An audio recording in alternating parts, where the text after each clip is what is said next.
Hello friends, welcome to Vivi's Kitchen. இன்னைக்கு நம்ம சேனல்ல சிகப்பரிசி அவல் வடை எப்படி செய்யறதுன்னு பார்க்கலாம். அதுக்கான தேவையான பொருள்லாம் ஃபர்ஸ்ட் சொல்லிடுறேன். நான் இன்னைக்கு 1 கப் அளவு சிகப்பரிசி அவல் எடுத்து வச்சிருக்கேன். தேவையான அளவு தண்ணி எடுத்து வச்சிருக்கேன். 1 டீஸ்பூன் ரவா எடுத்து வச்சிருக்கேன். 2 டீஸ்பூன் பச்சரிசி மாவு எடுத்து வச்சிருக்கேன். கொஞ்சமா கறிவேப்பிலை எடுத்து வச்சிருக்கேன். தேவையான அளவு பெருங்காயத்தூள் எடுத்துக்கலாம்.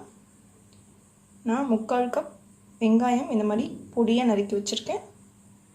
தேவையான அளவு உப்பு எடுத்து வச்சுருக்கேன். காரத்துக்கு தேவையான அளவு பச்சை மிளகாய் எடுத்து வச்சுருக்கேன். 1 டீஸ்பூன் தயிர் எடுத்து வச்சுருக்கேன். ஃபஸ்ட்டு நம்ம ஒரு பவுலில் அவல் சேர்த்துக்கலாம். இந்த அவலை தண்ணி ஊற்றி நல்லா வாஷ் பண்ணிக்கலாம். ஒன் டைம் இந்த மாதிரி நல்லா க்ளீன் பண்ணி இந்த தண்ணியை வெளியில் எடுத்துங்க.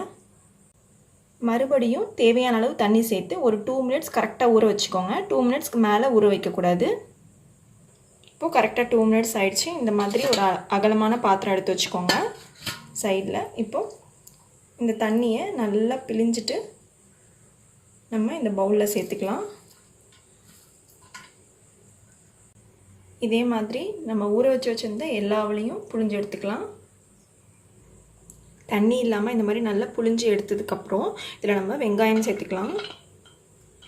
நெக்ஸ்ட்டு பச்சை மிளகாய் சேர்த்துக்கலாம். பச்சரிசி மாவு சேர்த்துக்கலாம். ரவா சேர்த்துக்கலாம். கொஞ்சமாக பெருங்காயத்தூள் சேர்த்துக்கோங்க வாசனைக்காக. தேவையான அளவு உப்பு சேர்த்துக்கலாம். நம்ம எடுத்து வச்சுருந்த 1 டீஸ்பூன் தயிர் சேர்த்துக்கலாம். நம்ம எடுத்து வச்சுருந்த கறிவேப்பிலையை இந்த மாதிரி கட் பண்ணி கொஞ்சமாக சேர்த்துக்கோங்க. இப்போது இது எல்லாத்தையும் நம்ம நல்லா மிக்ஸ் பண்ணிக்கலாம்.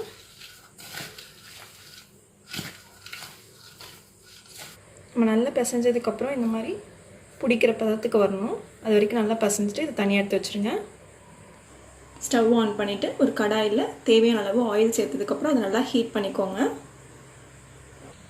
இப்போது இந்த மாதிரி ஒரு பவுலில் கொஞ்சமாக தண்ணி எடுத்து வச்சுக்கோங்க. கையை லைட்டாக நனைச்சிட்டு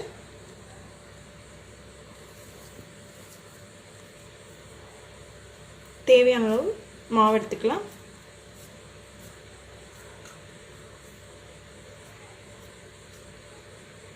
வடை தட்டிக்கலாம்.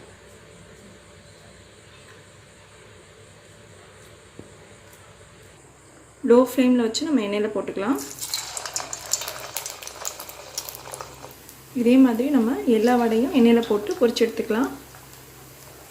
நீங்கள் வடை போட்ட உடனே திருப்பி போடக்கூடாது. ஒரு 2 மினிட்ஸ் ஆனதுக்கப்புறம் இந்த மாதிரி 2 சைடும் நல்லா வேக வச்சுக்கோங்க. இந்த மாதிரி நல்லா வெந்து வந்ததுக்கப்புறம் நம்ம வெளியில் எடுத்துடலாம். பாருங்கள் ஃப்ரெண்ட்ஸ், ரொம்ப சூப்பரான அவல் வடை தயாராகிடுச்சு. இதை நீங்கள் வீட்டில் கண்டிப்பாக ட்ரை பண்ணி பாருங்கள். நம்ம வீட்டில் திடீர்னு யாராவது கெஸ்ட் வந்துட்டாங்கன்னா நம்ம வீட்டில் உள்ள அவல் வச்சு இந்த மாதிரி வடை ப்ரிப்பேர் பண்ணி நம்ம அவங்களுக்கு ஸ்நாக்ஸாக சர்வ் பண்ணிடலாம். இது வரைக்கும் நம்ம விவிஸ் கிச்சன் சேனலை நீங்கள் சப்ஸ்கிரைப் பண்ணாமல் வந்தீங்கன்னா சப்ஸ்கிரைப் பண்ணிடுங்க. பக்கத்தில் இருக்கிற பெல் ஐக்கானே கிளிக் பண்ணி வச்சுக்கோங்க. அப்போ தான் நான் போடுற புது வீடியோஸ்லாம் உங்களுக்கு அப்டேட்டடாக வந்து சேரும். லைக் பண்ணுங்கள், ஷேர் பண்ணுங்கள், கமெண்ட் பண்ணுங்கள். Thank you friends.